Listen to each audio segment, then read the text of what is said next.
যাই হোক আমি আপনাদের বললাম এজন্যই, ভিডিওটা আমি দিলাম এজন্য, মানে আমার সমস্ত কিছু আপনাদের নিয়ে শেয়ার করি আমি। আর আপনি এটা মনে করবেন না যে আমি বড়ত্ব করার জন্য, বড় করার জন্য আমি কুরবানি দিতেছি, এটা আপনাদের দেখাচ্ছি, সেটা নয় কিন্তু। আমি আপনাদের কাছ থেকে দোয়া নেওয়ার জন্য, যে এই যে আমার জীবনের সর্বপ্রথম আমাকে কবুল করছেন কোরবানি করার জন্য। আ এইটা আপনাদের, যাতে আপনারা আমার জন্য দোয়া করবেন, যাতে প্রতি বছরই আল্লাহ তাআলা এরকম তৌফিক দান করেন। আমি যাতে প্রতি বছরই আল্লাহ তাআলা রাজি খুশি করার জন্য আমি কোরবানি করতে পারি। এজন্য আমার এই ভিডিওটা দেওয়া। তো আমার খুব মহব্বত লাগতেছে। যদি মহব্বত লাগে, আ আল্লাহ তাআলাকে রাজি খুশি করার জন্য করব।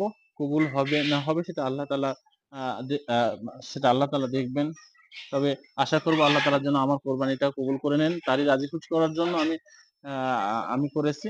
সবাই ভালো থাকবেন। আমার জন্য দোয়া করবেন। যাতে প্রতি বছরই আমি এমনভাবে কোরবানি করতে পারি। আসসালামু আলাইকুম ওয়া রাহমাতুল্লাহ।